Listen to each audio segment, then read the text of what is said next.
live from the Screwball Whiskey Studios, SKREWBallwhiskey.com. Tomorrow's stories begin right here. Hashtag get screwed, hashtag screw it forward. All of the peanut butter whiskeys are posers. Go get yourself a couple bottles. You wish you had two if you only get one, and drink Screwball Whiskey responsibly. Come hang out with us in the Kill Tony Discord at killdiscord.com. All sorts of fun and happening things going on in there. killdiscord.com, and subscribe to Kill Tony on YouTube, youtube.com/KillTony. I'm Yonder, and I'm here with the great and powerful Dave, Sarah, and Stashi. Hey, guys.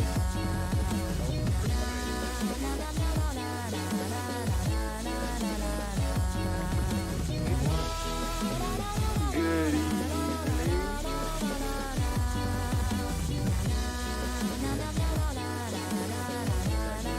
Hey, how's everybody doing out there? Glad you could join us for the show. How's it going? Another week. Yeah, that was a good one. I might need to do some changing. Some of your last few in South Carolina because you're dying. Oh, I'm just joking. Yeah, I'll be dead soon. Yeah, you know what? Yeah, some of my last few Kill Tonys in South Carolina, I will be in person. Wow, that means that only 2 more episodes of Kill Tony, technically, by as far as YouTube is concerned. Yeah. Some crazy shit, man. To think all those years of Kill Tony gone because you're dying. In these walls, because yeah, a lot of Kill Tony in these walls. Those days are coming to an end. You know what I'm thinking about is, like, I don't know if I'll be able to do this as early as I have been after Kill Tony's, if I'm going to be there on Monday nights. It's something I've thought about. This could be a little difficult to pull off. I think once you move, maybe we should just do I don't know. We'll figure it out. Hey, guys, how's it going? How's the world treating y'all out there in internet land? Good. Really glad to hear that. One concurrent viewer, it's me. Yeah, that's me. First of all, I just want to say that Soul Joel's save comedy. That's all I'm going to say.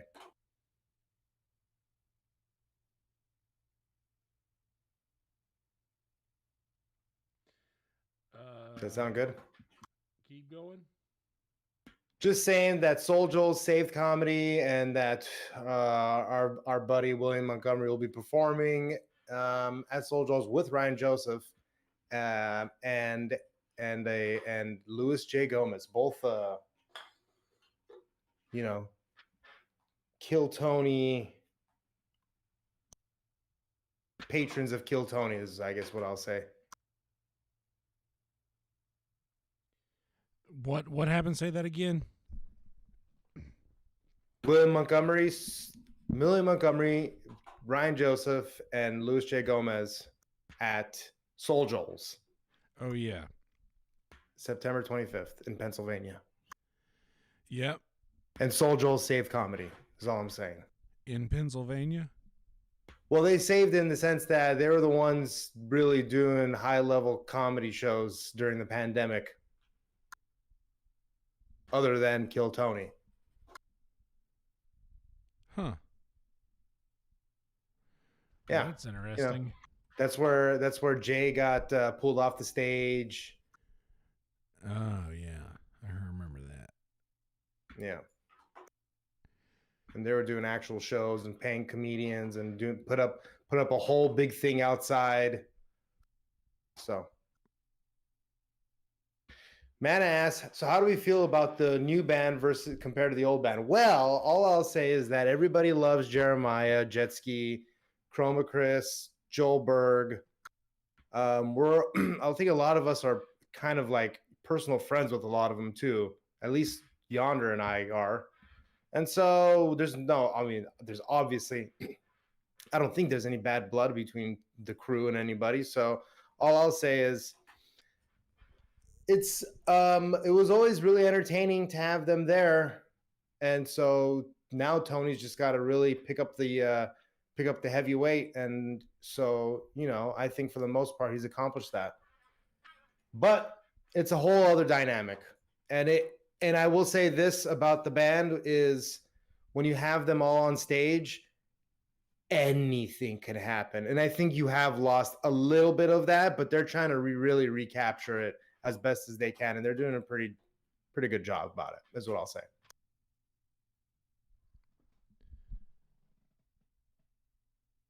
Yeah, I like the old band. I love the guys. I miss them. But that new band fucking rocks in that room. Yeah, that's a band. What you had before were comedians playing instruments in costume, which is a whole other thing. It's not, I mean, it is the band. They do perform music. And it's not, and it was never really, and obviously, Joelberg is a legit drummer sponsored by Ludwig. So, he certainly, and so basically, yeah, so that's, I mean, it's just, it's a whole other feel. I mean, I think for Austin, it is a big music city, and especially Antone's was a big music place, and now Vulcan is a big music place. It's just, it makes sense, Plus, the band is sponsored by our favorite whiskey, Screwball Whiskey.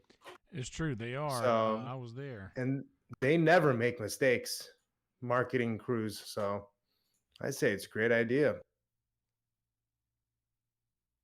My face always looks so much fatter on your camera than it does on mine. Sorry. It's okay. Just joking. I don't know what to say. So, well, we gotta, dude. So how good was that bread bit at the end? Did you watch Williams or set or no? Yeah, I did. I actually, I watched both the bookends of the show. I watched like the first couple of comedians and then the last couple. But yeah, William set killed. I made some art for him.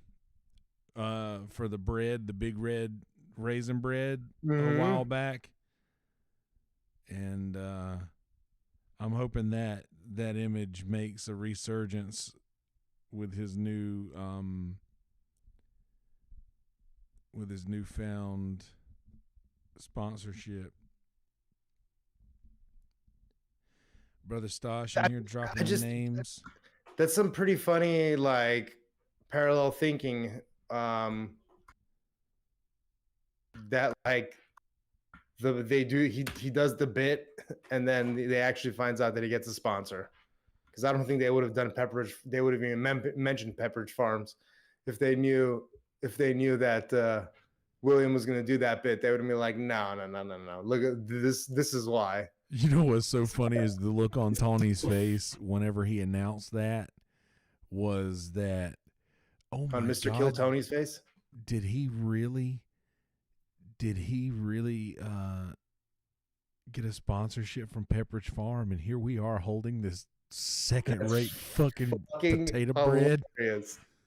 That's fucking hilarious. Dude, two crazy things happened today, like this week too. That's fucking hilarious. And shout out to what's the name of the sponsor? Martin's potato bread, I think. Yes, Martin's potato bread. And also raisin bread. And I was wondering, I was like, why is Red Band really looks pissed for a second? Like, he really looked like, shut the fuck up. Shut up. And I think William was like, what the fuck? And he kind of just went along with it.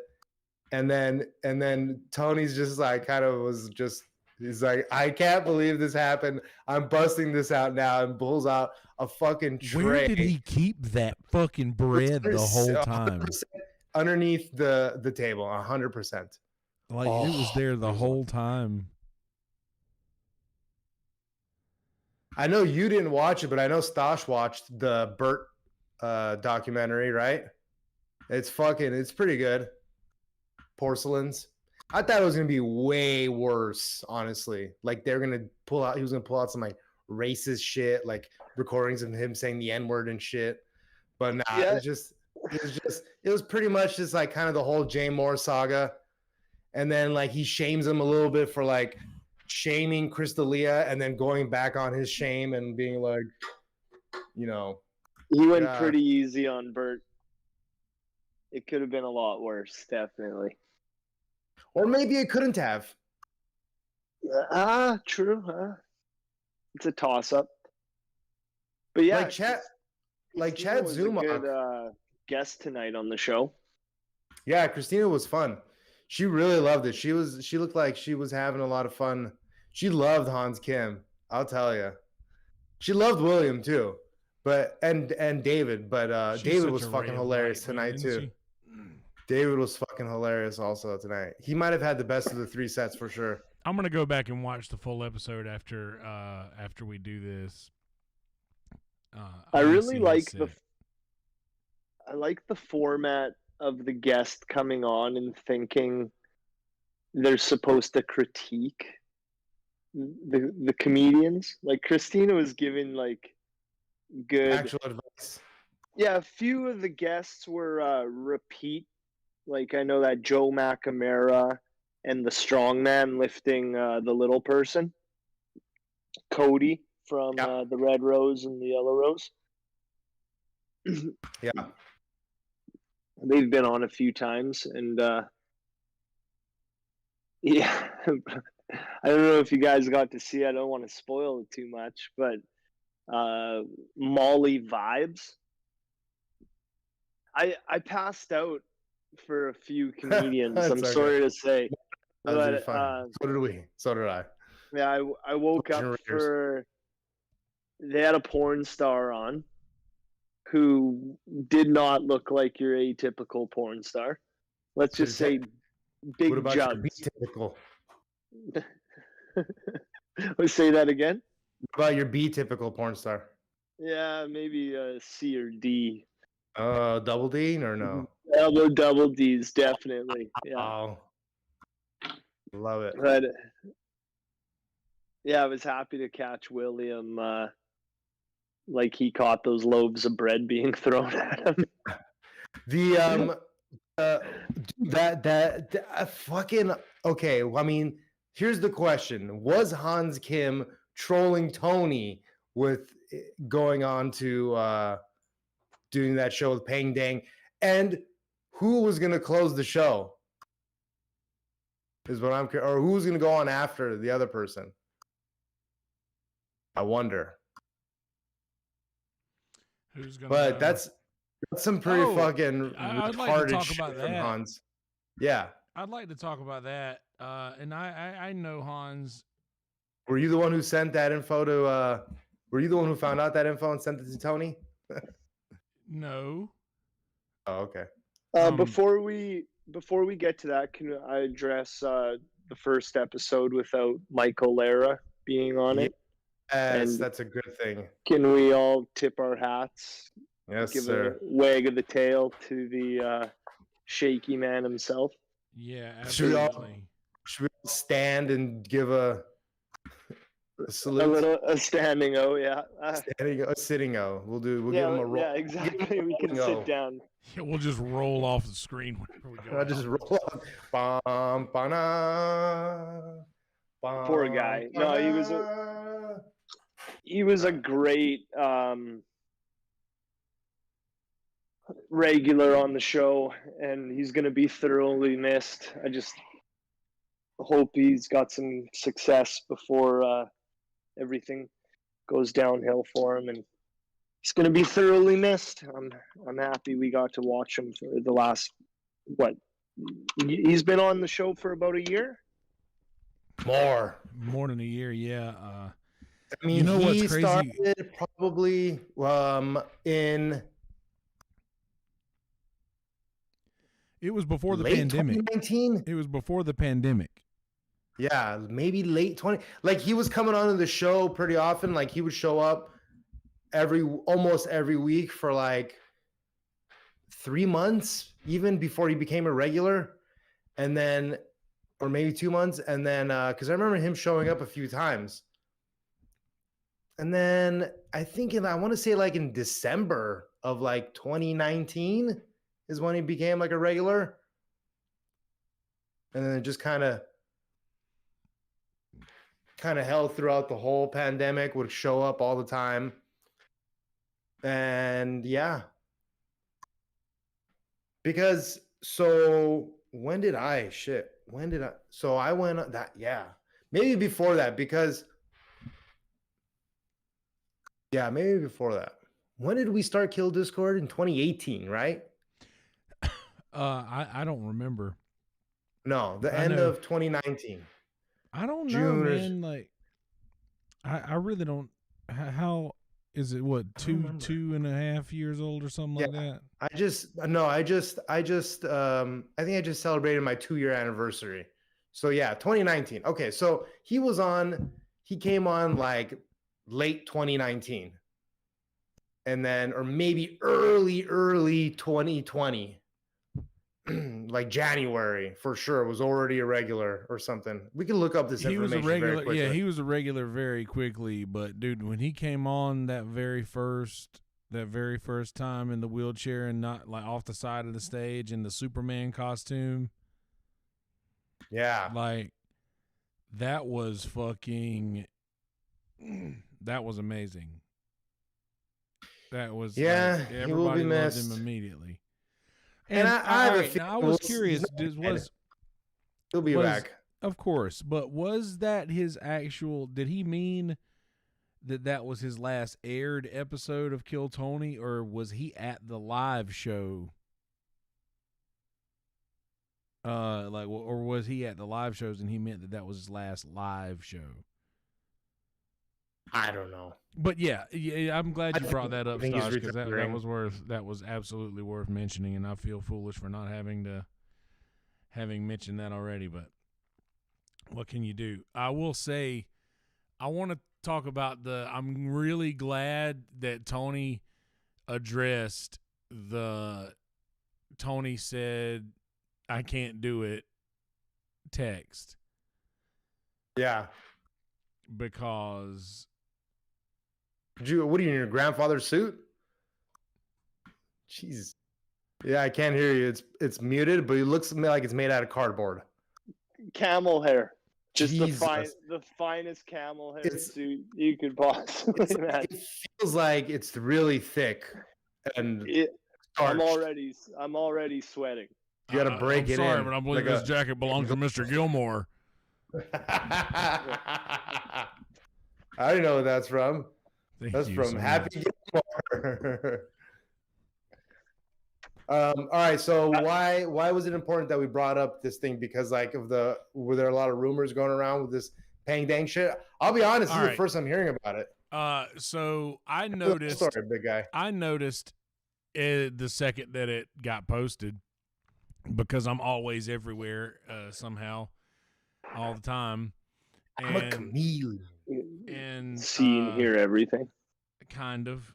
And I noticed that. I was like, oh, Hans Kim and Pang Dang are on a flyer together. And then I started looking into this some more, and I was like, okay, well, obviously he wouldn't do this without like going to Tony first and saying, hey, like, and not that he has to go to Tony, but not that he has to, but like, I don't know. Tony's done a lot for him over the last few fucking months. And I like Hans. He's really fucking nice and really fucking cool.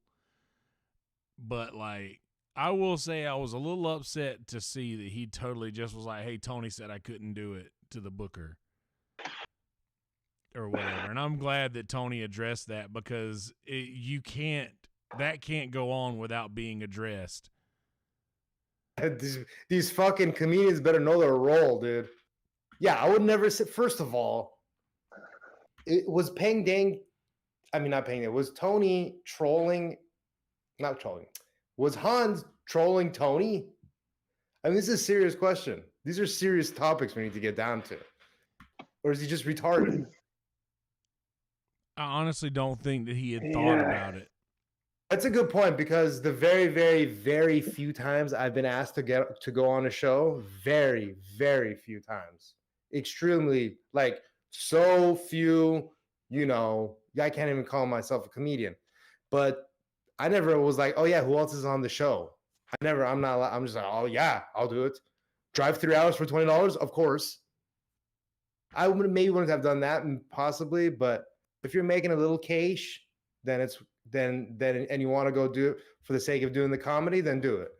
But I mean, it sounds like a troll job, but on some end, either paying Dane's end or whoever the promoter is fucking is slick. The second he realized he was in free fall, he pulled that ripcord and fucking made the decision. I think Kill Tony's too good of a gig to pass up for just one opportunity for a few. Because Tony kind of poked fun at it. He's like, yeah, for the open micer community in Houston. Yeah. Basically what we're going to in Skankfest is the same people. Like, because right now, what Kill Tony's averaging like pretty decent numbers. Yeah, for this episode, I got 26,000 within the first hour of it airing. So, like, the exposure that it gives a regular is far greater. That's like selling out a fucking Dallas Cowboys stadium, pretty much. Like 25,000. I guess not. Maybe not that big. But plus a little more. Yeah, but yeah. I mean, I was doing this the other day. If you go look at the numbers, bro. Okay, so let's talk first. Let's do this. Pre-pandemic numbers. Let's look at the pre-pandemic numbers. So the episode's about a year ago. No, let's see here. How long? Jesus, it's been way long. When was the last like live in front of the audience episode? And full disclosure, I'm not wearing any pants. So yeah. I had to throw on the jacket. I'm gonna burn this fucking jacket afterwards. Go ahead. Just as like a thing, like as just like a number. So like we had just a year ago, right? So we're looking at August. So that's even still pandemic numbers. I mean, if we go back, this far probably. So here we go. We're looking at 72s, 96s, 104,000, 423,000, 73,000, 129,000, 90,000, 157,000, 90,000, 80,000, 90,000. Okay, now during the pandemic, it dips. We go into like 50,000, 37,000, 42,000, 58,000, 70,000, 19,000. Now compare that to a Rogan episode. I want to know if his episodes are like 329,000. There you go. Okay, like, that's fucking huge. Yeah, and like the ones before that, like the Big J episode, it was like 400,000. Okay, these are big numbers. Yes. I'm just giving like an average. And then we saw a dip, like I said. But then after this whole Pang Dang shit, dude, I'm telling you, the numbers now, these are the numbers since Pang Dang happened. Basically starts with no publicity is bad publicity. Basically starts, when does this start? Zach and Miko before that.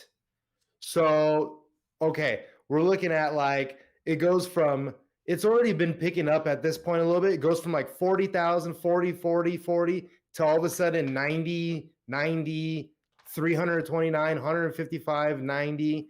And then we start hitting 204, 163, 225 consistently, 513, 204, 118, 122, 127, 106. Like now the numbers are consistently hitting over 100 and something K. And that's good. I mean, that's just views on YouTube. So just there's YouTube still the views, yeah. podcast and. Dude, have you heard how many fucking sponsors they've been having every episode?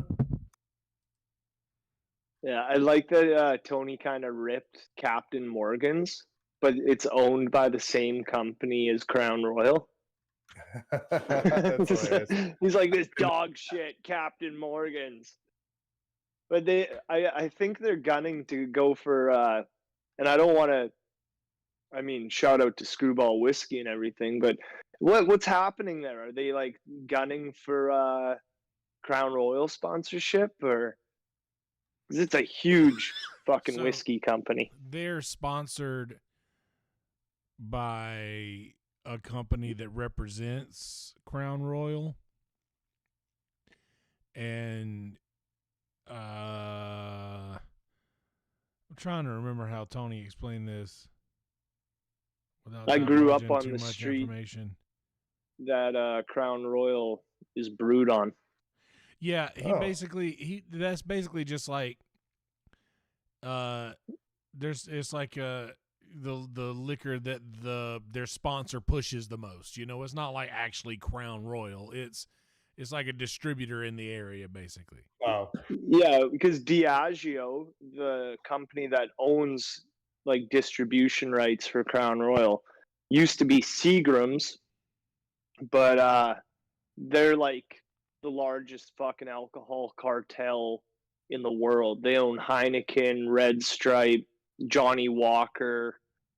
Well, didn't so during the Prohibition, wasn't Crown Royal like one of the like the companies that, well, obviously since they're in Canada, I don't know if it was started during Prohibition or if they were just already open running in Prohibition and were willing to do backdoor deals with gangsters through like the Great Lakes and shit to bring in stuff from Canada.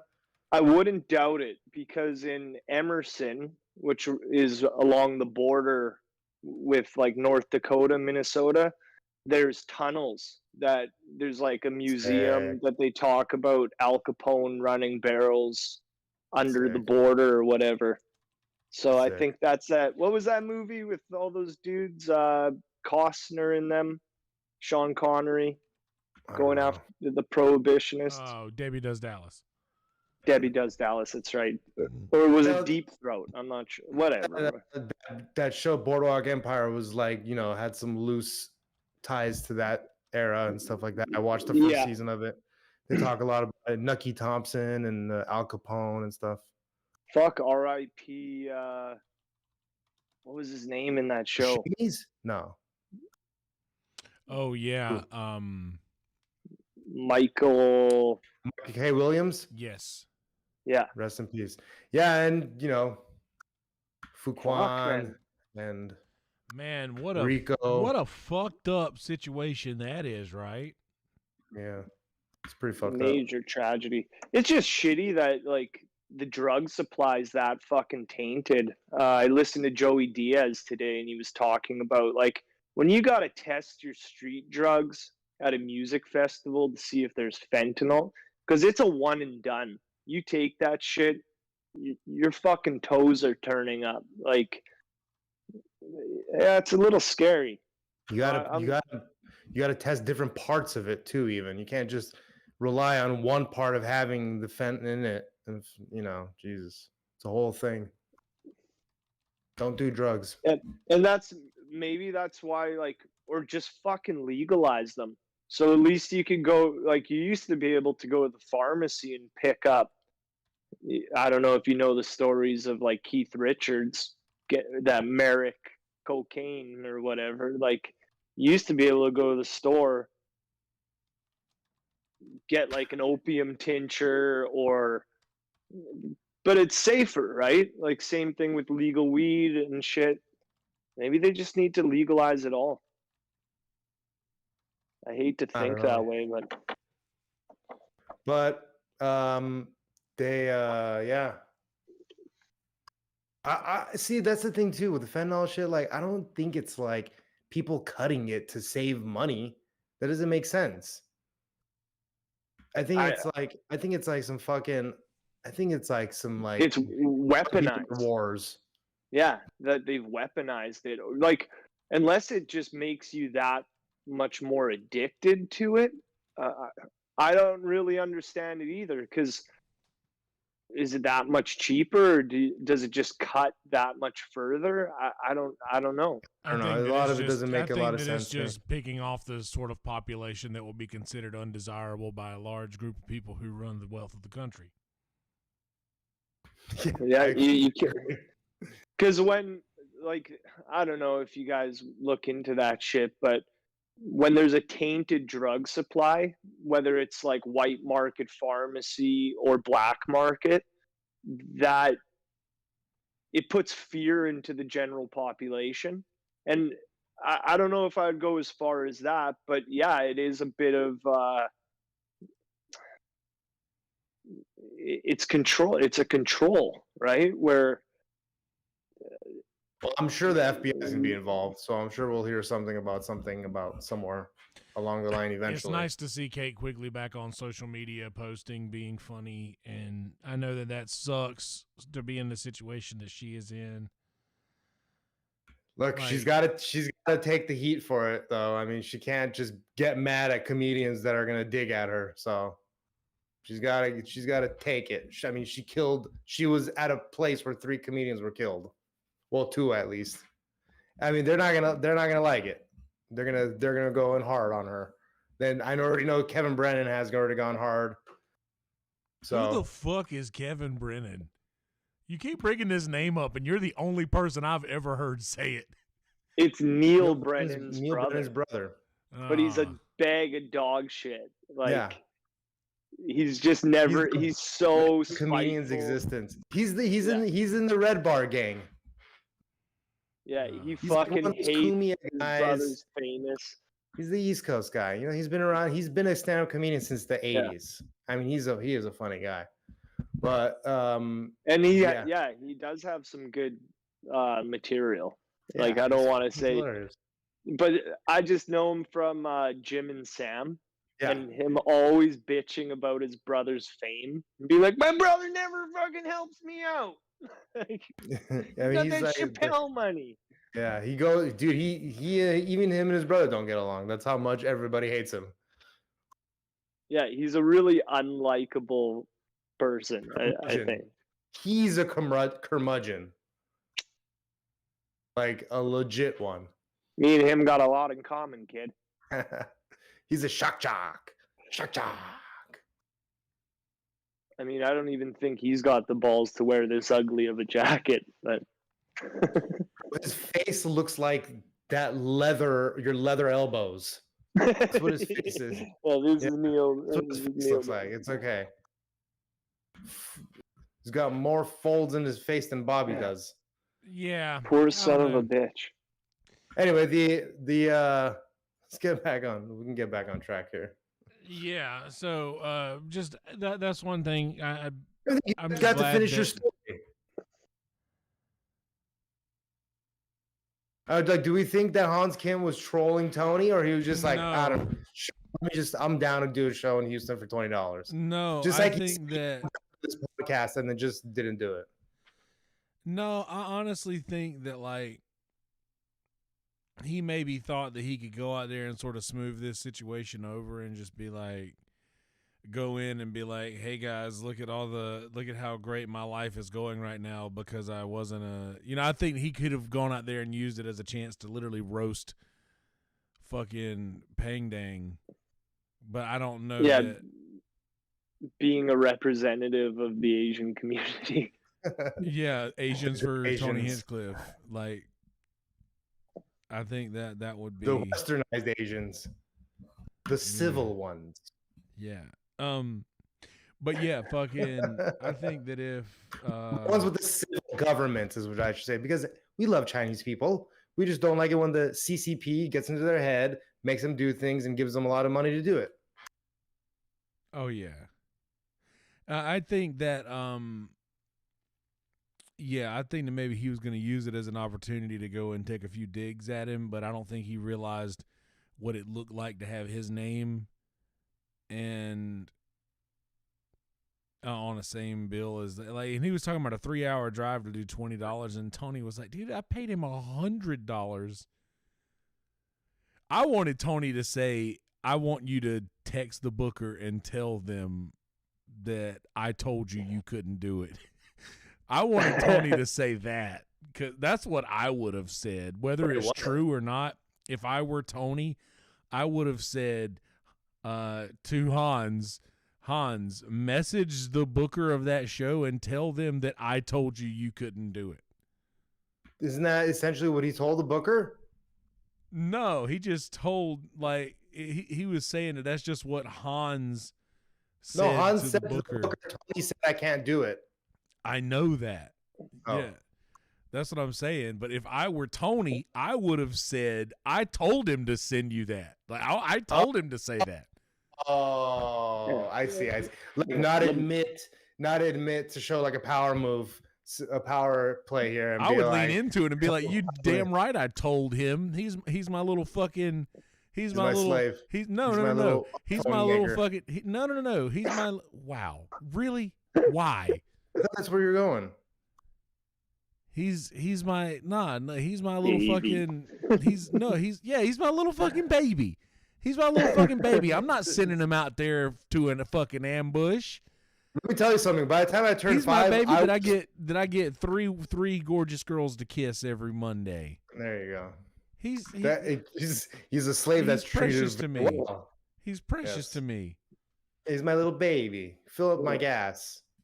He's like, I keep my hose in the stable.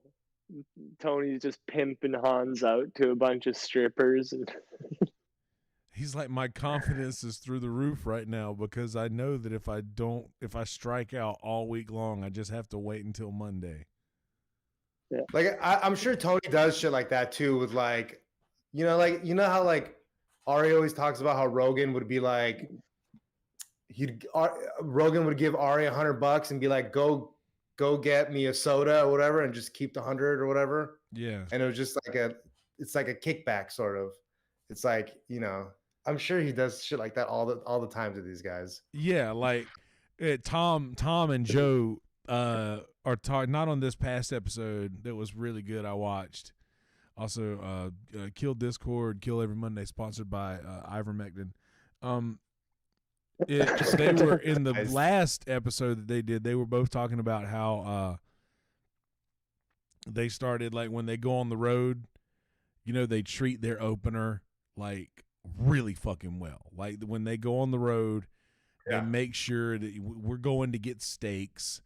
We're staying in a nice hotel. You get your own room at a nice hotel, like, and they take care of everything and just literally, like, make it an experience for them, like show them what it's like, like to show the opener. I think it makes them work harder. It does, dude, because they're like, oh, right. It's like this. So you get a taste of the good life, spread the wealth. Hey, man, bring everybody along for the ride. Like, rising tide raises all ships. Rising shit. The rising tide raises all ships. You gotta raising the shit. Yeah, but no, that's awesome. Like, you're literally, like, you're showing people in a way, like, this is what it's like to live up when here. Thugs cry. Yeah, when doves cry. When doves cry. It's just, I don't know. And it's nice. I guess it's a nice like kickback, like you say, to help people, like, give them a little bit more oomph to get to the next level if they didn't already have it. Showing them that this is what's possible. You can go and eat steaks and bring somebody with you to do this for. Think about that. Think about, like, the comedy tree of comedians, like the first comedian to not treat his opener like shit. To not make them, like, expect them to drive you everywhere like Doug Stanhope wants them to come and pick him up. That's cool, though. I love that. And I'm not saying that negative. I'm not saying that Doug Stanhope's from New York, but that is like a very New York thing. Let me check your material. You can't have any better jokes than me. Yeah. Okay, I'm taking this, and they would just, even with Jay Moore too, it's like you're just gonna, like, use somebody else's story, like stealing a tag or like a thing here and there, or like in a conversation that you're having with somebody, we think of something funny, and I'm like, all right, well, I have this piece that I have already that I'm going to add this to. That's a whole other thing. This is like a thing that Bert tells Jay Moore happened to him, and then Jay just use it and as, uses it, and like asked him. Yeah, That's it just the seems a weirdest little thing like, to me. And I guess if you're an impressionist, it makes sense to go along with the impression, because it's just fucking. That doesn't compute with me. yeah, it's not a one-liner that like it could be your fucking uncle that wrote it. You know, this wasn't It's that a- long ago. This was like It's 15 years ago.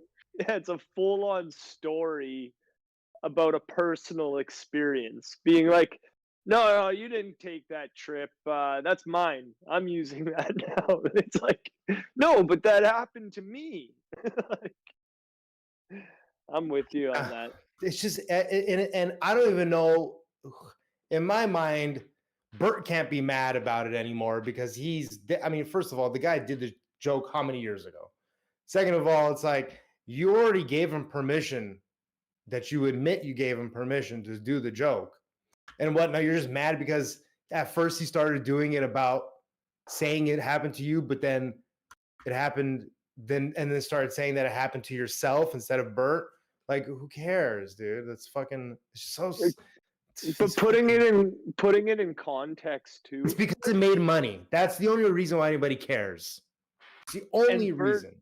Bert had the rights to Van Wilder. That is the craziest story ever. Like, he's gotten fucked by that situation before, so you'd probably handle him with care if you knew your like life rights had been sold and made into a movie. So that was Van Wilder really was Bert. Really? It's supposed to be called Fat Wilder. Fat Wilder, I think, is what it was supposed to be called, not Van Wilder. And then they, I think that's what they were saying. And then, yeah, but the fact that who was Oliver? I mean, Oliver Stone. Yeah, Oliver Stone bought the rights to his. So I guess he must have written something, or written like his life. I mean, I don't know. And then he says something very interesting, which is like, there's two types of people in Hollywood. There's people who work, or there's actors who sue. And I'm like, oh, well, that's how I got all that shit. Hurts Bert and the other shit. That's how he got it. Not because he didn't get it because he got found by Will Smith. It's because his manager and agent were going to sue the shit out of somebody. And they're like, yeah, we won't give him this one, but we'll give him this other thing. You'll be happy. Trust me. Yeah, you get a lifetime career because they went ahead and almost fucked you. Yeah, and like, you know, it's like, you want to live in the past and what you did in college, or do you want to live in the present? And he's had numerous shows at this point, and I mean, he's gained quite a bit of fame just telling his stories, right? But I don't know, it is fucked up, and it's a cutthroat industry. Yeah, he's making it back, and you guys know. Did you guys see the thing that Ari posted the other day? That rant, the rant about you've already made it. Why are you going back to the prison? Yeah. Who you think that's about? Well, yeah, it's all about Bert and Tom, and not really so much Tom, I guess. I don't know, but it's definitely about like Bert. Probably a little bit of Bobby also. I mean, he was calling out all the West Coasters. What's the context? I don't. Okay, understand. so Ari called out a bunch of people. Like, you have a podcast that makes so much money. You have. What was the specific reason? There was no specific reason that he gave. He was just talking shit about how they're not happy with what they have. Yeah. He was on a rant about, like, you've already made it. Why do you go back to the prison? Why do you sign these contracts with these? He's probably talking about Bert's corporations. Yeah. Because he's doing all these shows, and maybe he's doing the movie or whatever. But Bert got to make a movie with Mark Hamill. Even if you're selling out, do that. in Croatia. Yeah, Luke fucking Skywalker. Playing your dad in your life story. That's sick. That's so sick to me. That is so. He has to be Illuminati. I mean, I don't know, man. Fucking Illuminati.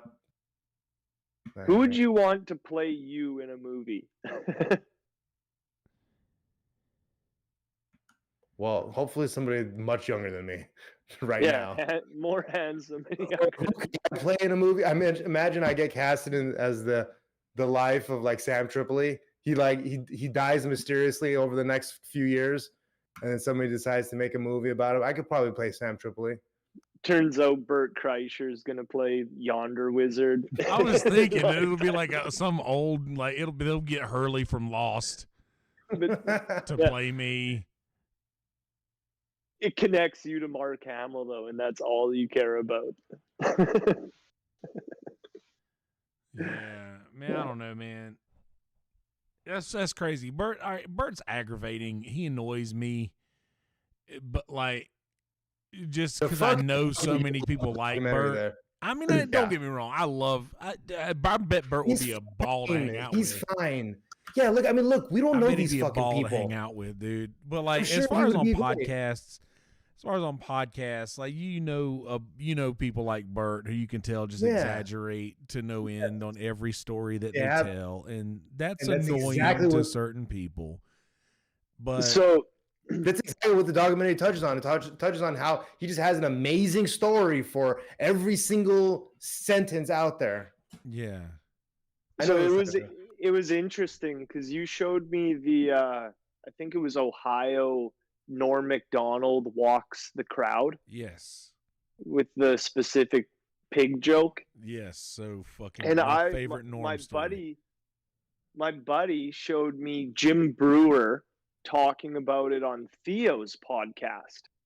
He doesn't bring up that story at all. He tells it from, there were kids in the crowd. Everybody started getting up and walking away. He's like, what the fuck, you guys? Like, you don't like comedy? Yeah, what about him? Yeah, the one where he's doing like the thing, there's it was called Family Night. It was at the University of I think it was at the University of Iowa, maybe. Yeah, and he got banned from the state after that show. Yeah. Oh God.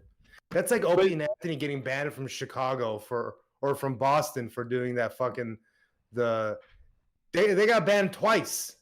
Once for going out and like trying to do a homeless drive while like they're trying to give stuff to homeless people while the city is out counting homeless people. So and then the story is so controversial. Even telling it, you can't tell the full story, which I was like, oh dude, you've never heard the pig joke? Like trying to get my buddy to search like the full story of it. For anybody who watches this in the future, I implore you to go YouTube search Norm Macdonald ruins Family Night. That's what the video's called. And it's so good. It's a compilation of several people talking about this. It starts off with my good friend Brian Redband and soon-to-be good friend Tom Segura talking to, I can't remember who they were interviewing, but it was in the early days of Tom's podcast, which, by the way, if y'all didn't know this, Brian Redband started every podcast you like. Yeah, just throwing that out there. Is he co-owner of Death Squad with Rogan? That Death Squad's all Brian Redband. 100% of the rights, because I saw something that said Rogan was part owner, because that's what he started on. Was Death Squad. They mentioned it in the Porcelain documentary. The Rogan's Death Squad is what he says, but I don't know how much of that is like logistical versus who knows. Maybe they worked out a deal where he now owns Death Squad. I've heard Rogan talk mention Death Squad as Brian Redband's thing. That's Brian Redband's thing. On several, Shout out Brian Redband. I went and binged the first 500 episodes of Joe Rogan a long time ago. Like right around the same time that I first joined the Discord. Like I was binging old episodes of Rogan, and he's always talked about Death Squad being Red Band's thing and all of that nonsense. But dude, Red Band started Burtcast. He started Tom's podcast, which became Your Mom's House. He started the Skeptic Tank for Ari. He started all of these podcasts for these people. He did all of obviously all of Brody's stuff. Well, that's the thing. I think they had a thing about. I think he had a thing with all things comedy. It was like partly Red Band or it's something with that's Bill Burr's company. Bill Burr, yeah. I think they kind of. I don't really know the legal stuff behind it, but. So, by the way, did you guys know that Will Ferrell owned Funny or Die? I did not know that.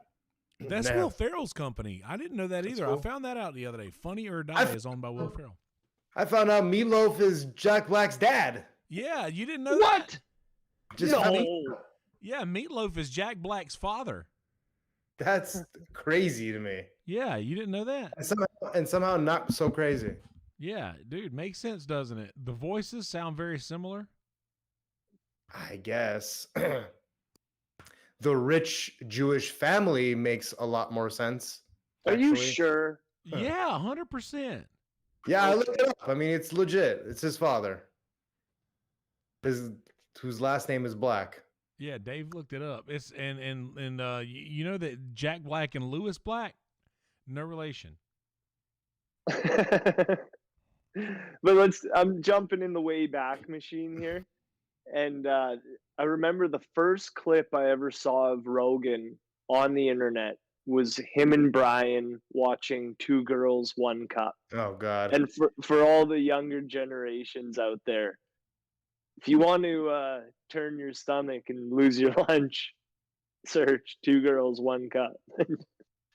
But to think, like, that's the type of shit that's grown into, 20 million subscribers on YouTube? I don't know. Yeah. Well, what year? That must have been 2009? That late? Yeah, I thought somewhere it was around there probably. I remember I was living away from home. I moved out of my house in 2006.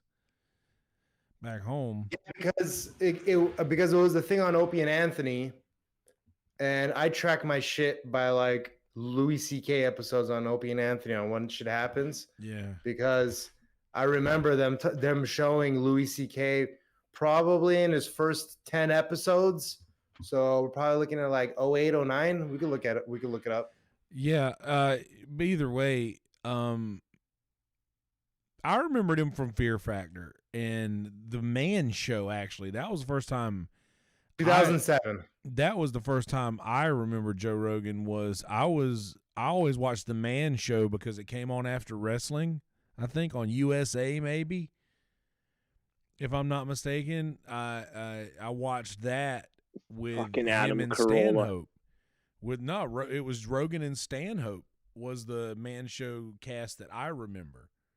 Really? Not Yes. Kimmel and Carolla? No, I mean, I remember Kimmel and Carolla, but I more so remember Stanhope and Rogan on the Man Show because I remember they showed a clip of a Doug Stanhope bit where he was like, I believe you should be able to get hammered ass drunk and take your driver's test, and if you can pass it, you should legally be able to drunk drive. And I thought that was a fucking hilarious bit. As a young kid, it was the first joke from a comedian that wasn't like family-friendly comedian that I had ever heard that I remembered. You mean Bob Saget? Yeah. Yeah, very family-friendly guy. Dude, if you love Bob Saget on Full House, you're gonna love his stand-up. Yeah, bring the kids. Yeah, he's like, you know what? How about don't put Full House on the marquee anymore? Like, Yeah. Who was how about executive put Bob producer Saget of the from show? your grandmother's dead pussy? Like, put Bob Saget from that instead of. Do you know who? Yeah. Do you know whose executive producer was on Full House? Robert Zemeckis. Shoot. Yeah. No way. 120%. Jeff Garland. Garland. Jeff Garland. Yeah. Yeah. Yeah. You how did he say it? You masturbated? It says Rich Correll. Hold on here. Hold on. You masturbated on my blanket? Yeah. I did miss it. I gotta go back and see. Yeah. Yeah. Oh, wait a minute. Maybe I'm wrong. Fuck. Things Okay, have hold on. changed so quickly over the last couple decades. Or growing up in a small town, I remember we used to only get like 20 channels. You know, Braves baseball, the Weather Network. And I'd come and stay with family in the city. And I remember flipping between Rogan on Fear Factor and Alex Jones. And it was like my first experience. The runtime was the same. And it was my first Alex Jones experience ever in my life. And it's forever seared into my mind that those two are connected because they shared the same time slot for, I don't even know if it was InfoWars at that time, but I was flipping between Alex Jones and Rogan's Fear Factor. Like, Yeah. but yeah. I'd come into the city and like family would have like cable packages with 60 channels. So I'd be like, holy fuck, man, look at all these channels, like 60 channels. There's something on all of them all the time. Here's a retraction. Not true. Or I don't know if it was remember back in the day with satellite No good. where people would He was not the burn producer. Sorry, go on. burn the cards for satellite. So like you'd get like The little porno, UFC Drive around and fights. scramble them. Yeah. And every week, like before the big fight, you'd have to like get the guy to program the card. Reprogram it. Yeah, Because they go around re-scrambling them. like that's old school shit. That's like a rotary telephone. Kids don't even know what the fuck they are anymore. It's crazy how a lot of these fucking a lot of the cable boxes you have now still have these access card slots that go into them, but they're not like that's like fucking that's probably some dude. I mean, that was some crazy shit. So this is how I used to watch porn this way. So when it's scrambled. Yes. You'd be like, oh, I think I saw a titty. I had an analog TV, which means it had the big back, obviously, and you had to turn the knob, and it had like channel 0 or 1, then it had like channel 2, 3, and then it like went to like 5, 6, 8, 13. Like it didn't go in order, but it had like a bunch of random numbers on it. That like by the time the TV was handed down to me in the early 90s, those channels no longer meant anything, but it had a hookup for a coaxial cable. So you're able to hook it up to a cable box, one of the old school black boxes, and watch your television. So what I would do is you'd have to have it on channel 3 when you're looking. And then I didn't have the pay-per-view channels, which were channel 41, 42, 40 and 41. And then 42 and 43 were both porn channels, Spice or Adam and Eve or both. And so what you could do is you can go to channel 44, which was Comedy Central, and then go from channel 3 to channel 2 on the analog, and it would come through very staticky, but you'd get some tit and some vagina and some penetration every once in a while. Hacking your like analog TV. I remember thinking that was awesome. I used to play with like the like the sharpness and the brightness on the TV. Like if you fuck with the, like if you go in and fuck with those, you could make those fuzzy things a little bit clearer. Yeah, there was like a tracking is what there was. Remember that tracking? Fuck. There was like a track. I know that they used to do tracking for like VHSs too. Like VHSs had tracking also, which like did something where if you had a newer VHS, man. Because Man, if you think of it, right, with the bunny ears, same thing with the cable boxes. It was like over a radio connection almost. So you could like scroll in between a channel that it would come through, but like it wasn't digital. It wasn't piped in through it your wasn't like digital. Yeah, you could kind of fool it a little bit. fuck. I'm gonna have to go and listen to the internet startup sound just for some good old nostalgia. Na-na-na-na. Dun, dun, dun. Yeah, fucking. I mean, bro, remember the red brick background for Windows 3.1, and then I mean, dude, it's some old school shit right there. You remember Fucking the maze that it would take Macintoshes. you through, the screensaver maze that would Turn. and then the pipes that would just grow across the screen. Yeah, Yeah. that was like Windows 95 already, I think. I always Maybe used not. that big trippy, slinky looking thing that just bounced around and changed colors a bunch. Remember that? Remember the episode of The Office where they're inside, they're having a meeting, And they're waiting And for the just- DVD thing to just hit the corner perfectly. the corner perfectly, and then bounce back to the other corner. They're like, "Oh, okay, you got it. Let's leave." And then Michael's still talking, and he's like, "No, we're done." It's pretty funny. Oh, The Office. Pretty They funny. removed an episode of The Office for something. Like they no longer show it on like Comedy Central or something because of some woke shit. I don't remember exactly what it was, but it sounded so stupid. But- So, Stanhope and we Rogan kinda took over the touched- Man Show after the second or third season, says Bob Zamuda. Thanks, Yeah, Bob. and I don't really remember the Rogan Stanhope days of the Man Show, but I did watch a ton of fucking bitch ass Jimmy Kimmel and Mr. Adam Carolla, who I really respect. Yeah, he's such a tough cunt. We were Pardon talking about my this a minute ago.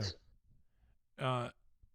About Alex Jones and Joe Rogan being synonymous. The first podcast episode that I ever listened to that was an actual podcast and not just some radio talk show that I liked was JRE 9/11 with Alex Jones and Eddie Bravo. Like the very first episode Yeah, I classic. ever watched. I mean, dude, life has not been the same since then.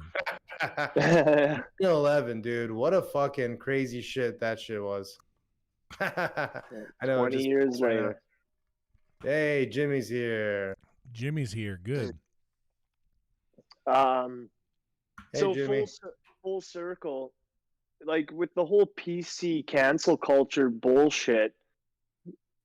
How isn't Kate Quigley fucking just gonna be removed? Yeah, I think she's a talented and beautiful comedian, and right, she's got like roots with Playboy TV, and I swear I saw a picture of her doing stand up in a bikini the other day before this all went down. But fuck, man, like, yeah, 3 people wind up dead. Rest in peace. And like, everyone just kind of accepts it for what it is. Like, Louis gets canceled for pulling his dick out in front of grown ass adults, and this chick fucking goes like, talk about sexism. Well, there, unfortunately for Fuquan and the rest of the gag, and fortunately for Kate Quigley,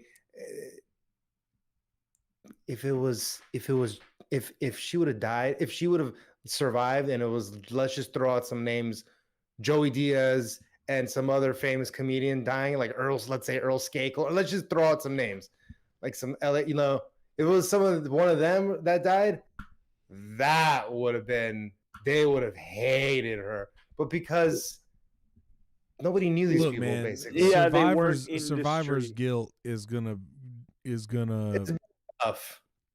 But Survivor's she's Guild some isn't going to hero. be good for Yeah, her, don't- and Yeah, no, I and don't I want to wish her any the best. negative energy No. towards her at all. Yeah. I know, but that's just where like my fucking I'm not saying negative energy, fucked up but we could talk about mind it. goes, right? Where that's it kind of, I get a little fucking pissy with it because it's like, wait a second. I don't know. I mean, yeah, it's like, no, I get what you mean. It's My brain's infected by that PC bullshit. I've seen your so brain's- many good people fucking get taken down. And yeah, but what does she even really have? Like, she doesn't. She's just a comedian. She doesn't Yeah, have I any know. television Well, shows. she's a comedian, but she is beloved by a lot of the people that we know and love. Sure. Like, They can't really take away anything from her anyway. Who's going to take away what? I think it's unfair that they bring up like that she recently dated Hootie Darius Rucker. and Who did she recently date? Darius Rucker, her and Hootie and the Blowfish. Oh, Yeah, that they connect her to him. That's Like- why that's pointless. That's shitty Even hear on that. TMZ's behalf. Like I didn't even hear it from TMZ. that, but Well, that was that's the their original. connection. That's their connection. That's because Hootie's famous. Yeah, And but so like, but Kate we're Quigley is she's verified. You know, like She's famous among comedians, but she's not like globally. I don't know, man. known. She's got a pretty big following from her Playboy TV stuff from way back in the day. Like, there's Okay. a lot of people that still remember her from that in The Office. But you it's know, what like- was she in the office? She was like a somebody's girlfriend. In like the last few seasons of The Office? Honestly, I can't remember. Well, I mean, like, look, I mean, she probably had 100-something thousand. She's pretty. She's easier to get, followers like that. So a lot of that's quantified through that. But I mean, she was nice. I never met. I mean, I met her before, but not like met her. But I never.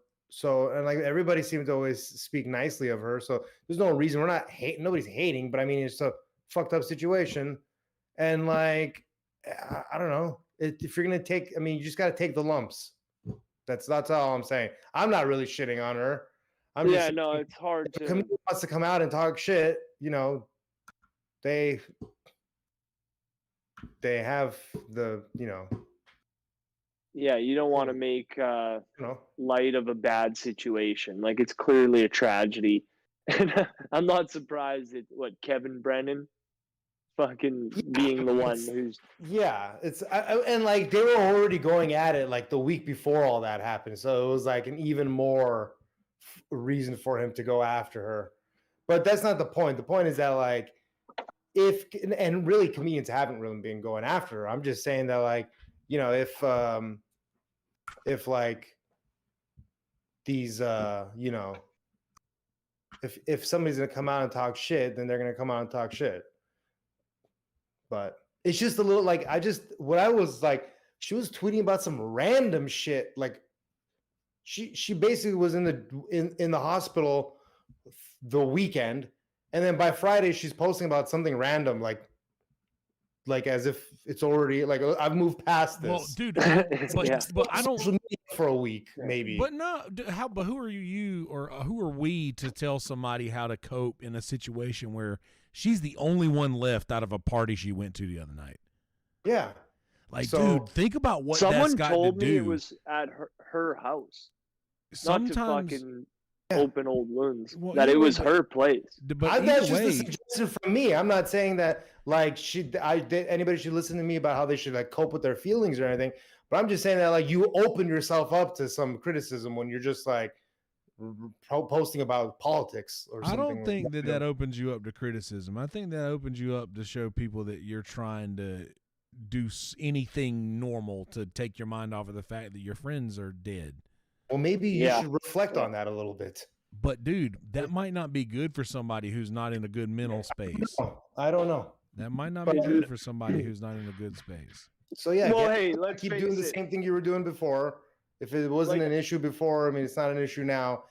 It just, I look. That's the only thing is, if comedians are gonna come out and talk shit, then they're gonna come out and talk shit. Like it's not like Legion of Skanks did this whole thing where Yeah, they're I just fucked completely up. joking around. It was funny, and they bashed at her also. So We've all had our it is fuck all ups. light. It's all light-hearted ribbing in that sense. But I don't think Kate Quigley would be mad at any of that shit that happened. It's just, you know, Yeah. she like, I don't know if she had actually ever met Hunter Biden, but she lived on basically on the same block as him. See, I don't know, dude. I don't know either, but anybody who comes out and seriously talks shit on her out of this situation, like, should not be taken seriously. Yeah, no, I got to agree because I've fucked up. It's probably for a joke. I've fucked up a lot in my life, and yeah, you can acknowledge something and you can take responsibility for it, but people got to find some forgiveness and move past the situation. Like, do you really want to have that as your defining moment? One bad day, one shitty year. Like, we've all fucked up. You can, and I feel terrible for her because, like, yeah, lost your friends at the end of the day. Never mind, like, work or, you know, and up and coming entertainers. It's the fact that now you're gonna have literally the police and the FBI just sniffing everywhere. That's fucking crazy shit. I mean, it's a whole fucked up situation. They're gonna find out. They're gonna get to the bottom of this. I guarantee you, and find out where they got it from and where that person got it from, and what's happening.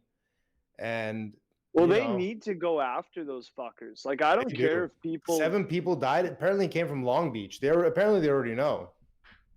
Yeah, like, I don't care that people do drugs as long as, like, Alex recently.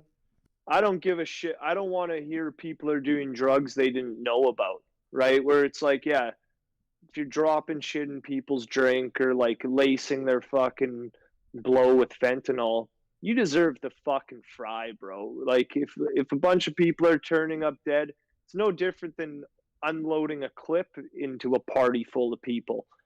They're dead. Like, they have family members and fucking, they could be uncles or aunties or brothers or sisters. They could be mothers or fathers. Like, I don't know. We got to value life fucked up a little. Situation, man. Well, that's what my heart goes out to Fuquan and Rico's family and Natalie Williamson, who I guess was Fuquan's girlfriend. So shit's fucked up. And I hope Kate Quigley doesn't do anything rash. So I'm sure she'll be fine.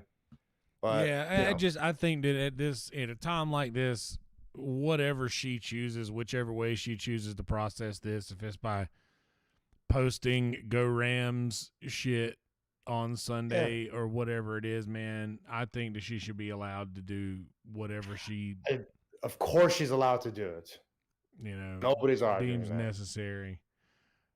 But yeah, and like, I bet this fuck is gonna. That snitches get stitches. Whoever fucking sold them that shit, I would just cooperate and fucking get justice for those people who are fucking lost. Because at some point, nobody cares that you're getting high. It's not snitching because you didn't get what you paid for. Yeah, exactly. You got fucking. They fucked you, so you can snitch on people who fucked you. But that's the law. I bet, and I believe this wholeheartedly that this might end up making a lot of people who probably had problems with the powder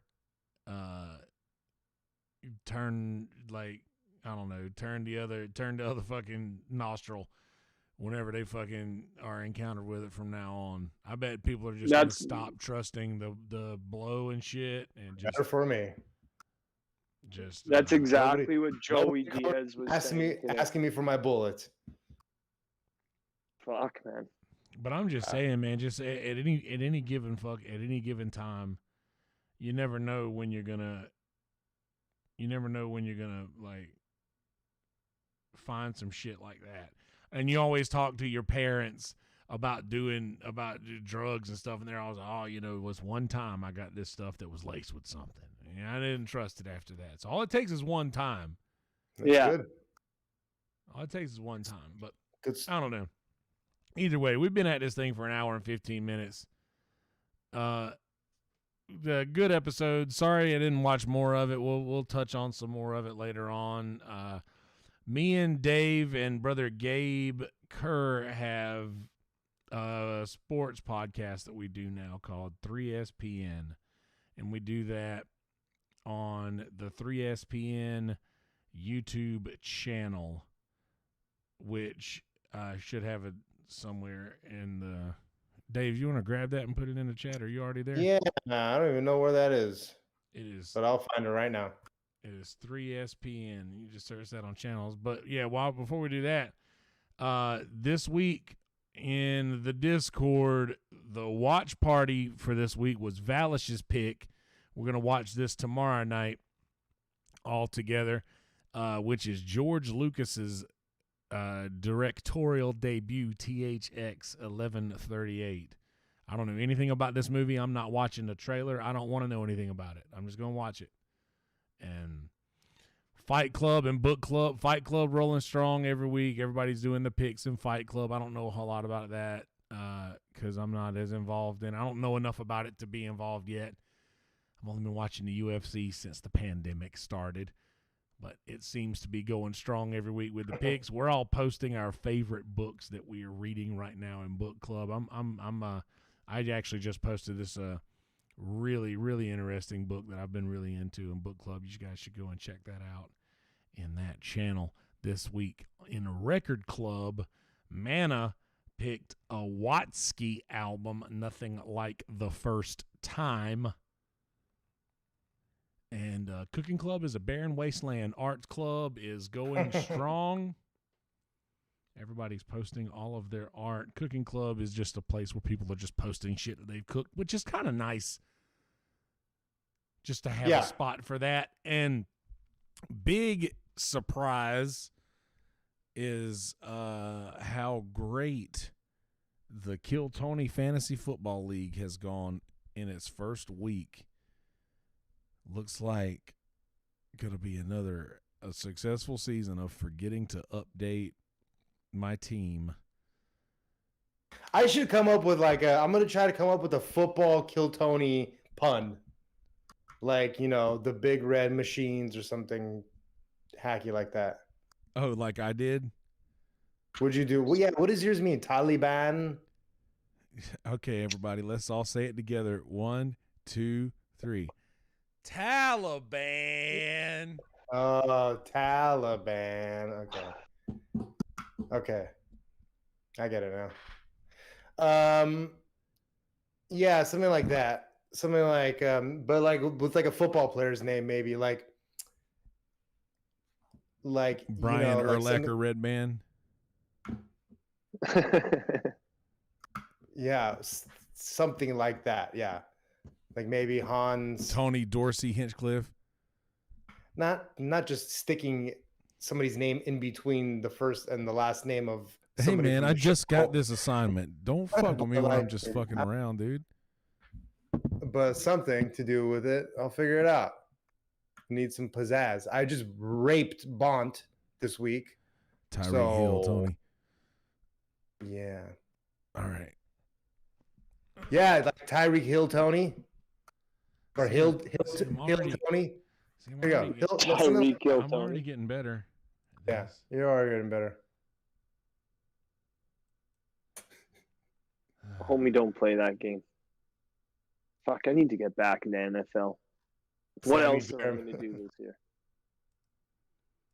Yeah, what else can you do? Can you win some money in the fantasy football, Kill Tony? We didn't play for money. Just for good fun. It's all right. Rights, baby. That's all we played for. Bragging rights, indeed. All right. Well, I guess. DJandDan.net. Dave Sarah. Dave.Sarah on Instagram. Dave XL on Twitter. I got a podcast with Corky that I do sometimes called Comedy Stains. But I will be at the Rec Room on Thursday, people, with Sam. Hells yeah. I'm just going to go attend, and a bunch of us are going to be there. So if you're in Southern California and you want to go to Huntington Beach, hit me up, dude. Let's go. I got my tickets. Eddie Bravo, Sam Tripoli, But maybe watch out for Dave. He might be opening sometime soon for somebody semi-famous. You're going places, kid. Future's so bright, you're gonna need shade. Stashi Polsky on Instagram, Stash James Peterson on YouTube. There's always lots of fun content you can check out. I make random videos and vlogs and a bunch of bullshit like a 13-year-old schoolgirl trapped in a 30-year-old man's body. But anyway, besides that, I hope you guys had a great night, enjoyed the show, and I'll pass it on to Yonder. Yeah, at Yonder Wizard everywhere. ZZERD. YonderWizard.com, Yonder Wizard Instagram, Twitter, Facebook, YouTube, all over the place. YouTube.com/Kelsey Hudgens. Go subscribe there. I do podcasts every now and again. Subscribe to 3SPN. Me and Dave and Gabe. 3 sports podcast nerds. Just talking about sports. Got a big NFL week to talk about. A lot of upsets in college football this week as well. So if you're into shit like that, come and hang out with us in the 3SPN podcast. We'll be streaming from that channel tomorrow. But just follow us all on social media because we'll be posting links to all of that anyway. And yeah, come hang out with us in the Kill Tony Discord. And I'm always reminding you to drink Screwball Whiskey, the one and only original peanut butter whiskey. All other peanut butter whiskeys are posers. Get yourself a couple bottles. You'll wish you had 2 if you only get 1, and do so responsibly. That's all I got for you, folks. # get screwed. Love you guys.